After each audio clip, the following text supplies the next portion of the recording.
le premier chapitre du livre, il est question de Djebali et Kalachnikov. En fait, c'est une affaire de surveillance de djihadistes et de terroristes à Paris. Et donc, on va aussi apprendre, on va voir les lacunes de la DGSI, pas des policiers sur le terrain qui font leur travail convenablement, qui respectent la loi. Mais il y a des problèmes, en fait, c'est une opération qui a raté, et vous allez voir que ça paraît incroyable, mais c'est la réalité. Donc je vais commencer l'histoire. Donc ils mettent des Kalachnikov, on dit ils mettent dans l'arabe, quoi. Et donc l'histoire commence comme ça par un certain dénommé Pak Pak. Alors Pak Pak, on ne connaît pas son vrai nom en lisant l'histoire, enfin, pour le moment. Et donc Mr Pak Pak, lui, est un trafiquant d'armes et qui habite à Évry. Et c'est un djihadiste terroriste d'origine pakistanaise. Et donc il est parano et donc il a mis une caméra dans le couloir.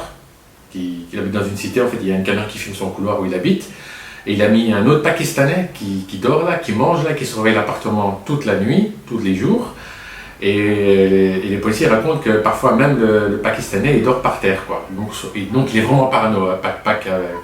Donc il a peur que quelqu'un rentre dans son appartement, donc son appartement est surveillé. Il y a aussi une caméra qui filme à l'intérieur de l'appartement, bon ça c'est autre chose. Et donc l'équipe de la DGSI, ils ont réussi à placer une caméra dans l'appartement, donc ils vont voir un autre être malfaisant, un djihadiste terroriste qui s'appelle Djebali. Djebali, c'est le beau-frère de Mohamed Merah. Vous vous souvenez de Mohamed Merah? Je ne vais pas commencer à vous faire un cours, mais vous savez ce qu'il a fait. Hein. Pour ceux qui ne savent pas, ils n'ont qu'à taper son nom dans Google. Donc le Djebali, c'est un terroriste qui est très très dangereux, ce qu'ils disent les policiers dans le livre. Et donc Djebali, il vient de Toulouse, et en fait, quand il visionne les caméras de l'intérieur de chez Pak Pak, il voit Djebali, c'est là qu'ils le reconnaissent. Donc Djebali est descendu de Toulouse ce jour-là, et donc il est venu parce qu'il veut acheter des armes. Et donc les policiers voient la rencontre dans l'appartement est insonorisé, donc ils savent quelles sont les intentions de Djebali. Donc Djebali demande de l'aide à Pak Pak pour trouver des armes qu'il cherche. Alors à ce moment-là, qu'est-ce qu'on peut dire? On peut dire deux choses, que Djebali, il est venu plusieurs fois à Paris, parce qu'il connaît le numéro de téléphone de Djebali, il connaît le numéro de téléphone de Pak Pak, donc c'est pas la première fois, donc là, l'histoire va commencer. Alors, une fois que Pak Pak est sous surveillance, les policiers parisiens de la DGSI vont remonter à Toulouse et vont s'apercevoir que Djebali, l'autre terroriste, il a un lieu de prédilection qui s'appelle le Kebab Café situé boulevard de Strasbourg. Et en fait, c'est dans le centre-ville que Djebali il a fait une annexe de rencontre. Et donc les policiers vont mettre à jour leur album photo en surveillant le Kebab Café. Et donc là, ils se rendent compte, les policiers, que Pak Pak et son frère Z, ils sont dans le milieu du Gotha du terrorisme. Alors, les policiers disent ça, le Gotha de l'islamisme français. Donc en fait, les policiers sont inquiétés parce que Djebali va rencontrer Anto Bolamba Diago, le fondateur de l'association Sanabil, dont ils sont particulièrement proches, une association qui sera dissoute par Bernard Cazeneuve en 2016 et dont les avoirs sont gelés. Alors, il remarque aussi que les djihadistes, ils viennent en aide via l'association des musulmans. Alors, on a toutes les figures de la radicale française, elles sont passées par ce café. À commencer par Sanabil, Sabri Essid, Forzane Aliza, Mehdi Nemouche, les frères Clem, Amadi Koulibaly et bien d'autres. Donc c'est un lieu qui est surveillé par la DGSI et donc tous ces gens se rencontrent, donc les policiers vont mettre à jour l'album photo. Alors dans la suite des événements, le pédigré de Pak Pak. Donc Pak Pak, comme je vous ai dit, hein, c'est un vendeur d'armes, hein, il a une vingtaine de procédures qui sont ouvertes contre lui. Il est connu pour extorsion, pour chantage, pour contrefaçon de montres de luxe, usage de faux, trafic dans tout genre. Alors il a une dizaine de véhicules haut de gamme, Porsche, Cayenne, Audi, Renault, Safran, VW, UTT Blanc. Alors tous ces véhicules sont tout de suite mis sous surveillance via des GPS, hein, anti-vol, pour suivre les véhicules, sont insonorisés. Et donc on sait que les policiers savent que Pak Pak et Djebali vont descendre, que Djebali va descendre à Paris et qu'il va venir par l'autoroute. Donc les policiers se mettent en chasse via la voiture de Djebali. Et donc ce véhicule est aussi insonorisé, il y a une puce GPS pour suivre le véhicule. Mais Djebali, comme il est méfiant, il fait appel à des Chinois. Alors les Chinois, c'est des Chinois geeks de Paris, c'est ce qu'on lit dans le livre. Et en fait, ils vont renseigner Djebali, ils vont lui dire que voilà, ton véhicule il est surveillé et que ce matériel ne provient pas du commerce et que ce matériel provient du gouvernement français. Donc en fait, les Chinois, les geeks là, dans l'électronique, ils vont aider Djebali à utiliser des contre-mesures.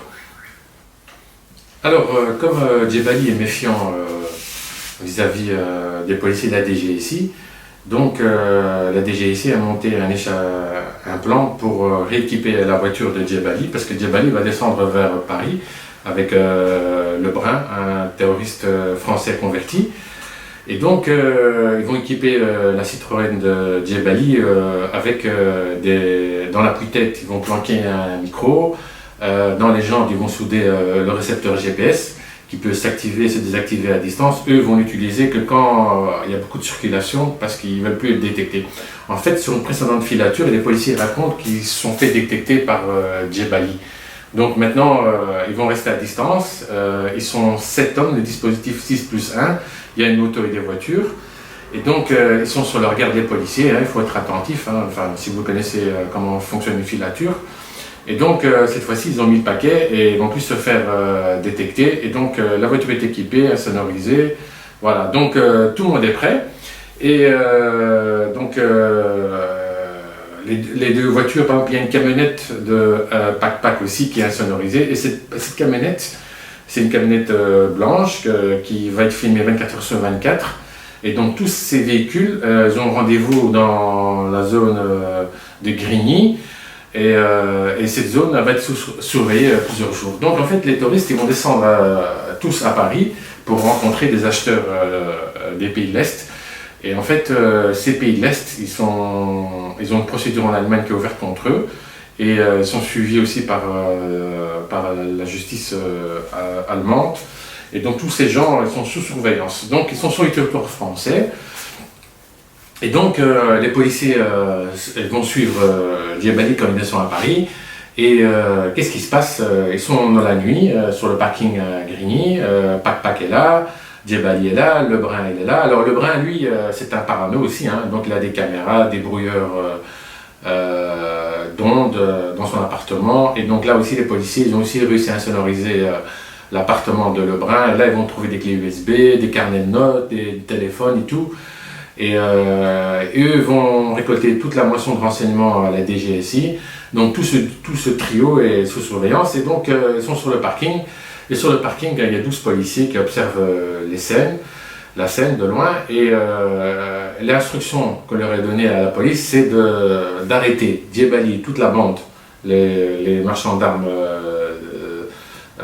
des pays de l'Est, Djebali, Pack, Lebrun, toute la Smala, à une condition qu'ils doivent prononcer le mot arme. Voilà, vous avez entendu. Les policiers ont ordre d'arrêter toute la bande si on entend le mot arme.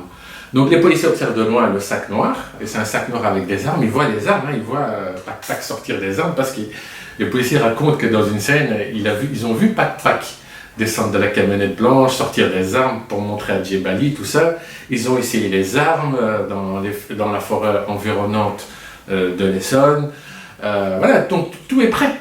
C'est un flag et en fait les policiers ils voient le flag mais ils ne bougent pas parce qu'ils ont aussi des ordres de leurs supérieurs. Vous ne bougez que si vous entendez Djebali parler, prononcer le mot arme.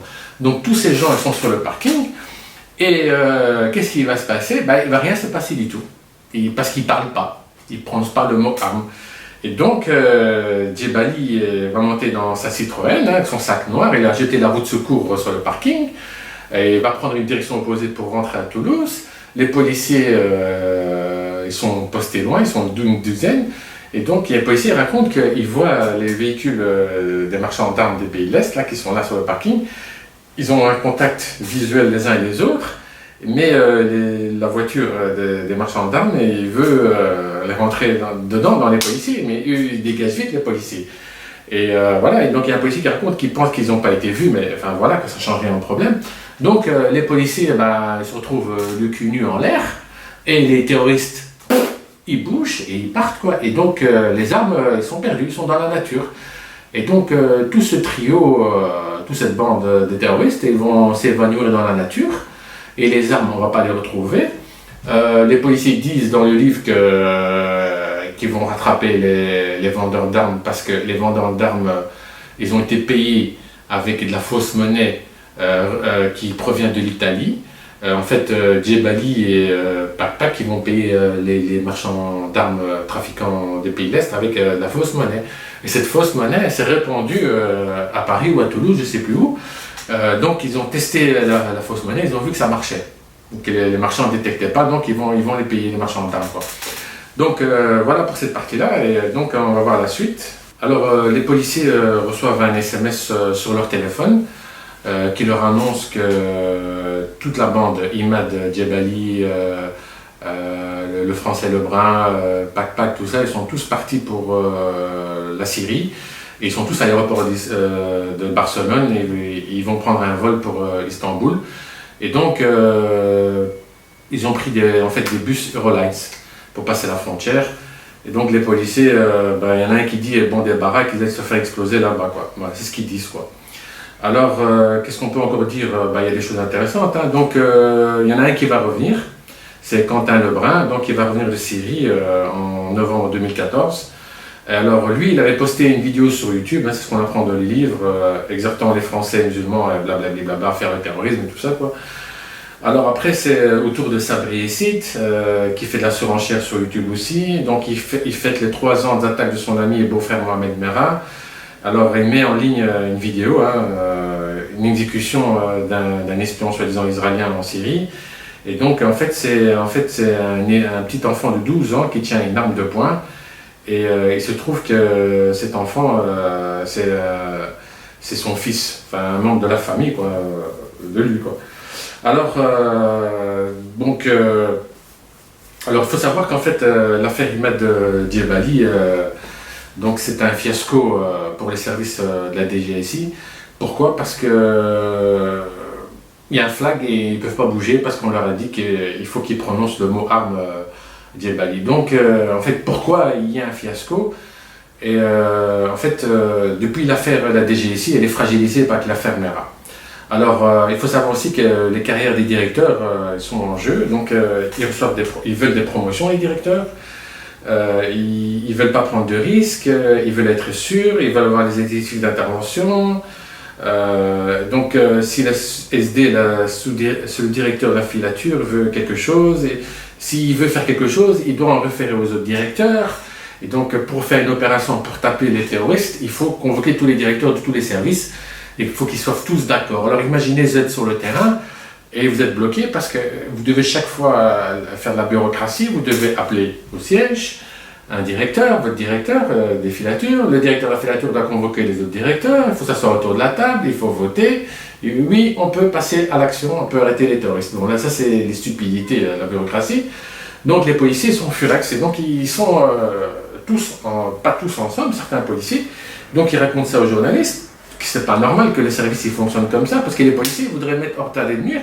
Et dans le livre, ils expliquent aussi qu'ils perdent un temps fou avec des cibles qui ne sont pas prioritaires, parce qu'un directeur elle a décidé ainsi, et donc il a des quotas annuels à remplir, ça s'appelle des mesures bâton au tableau, et il doit aussi toucher sa prime de fin d'année, il fixe lui-même ses objectifs et les atteint.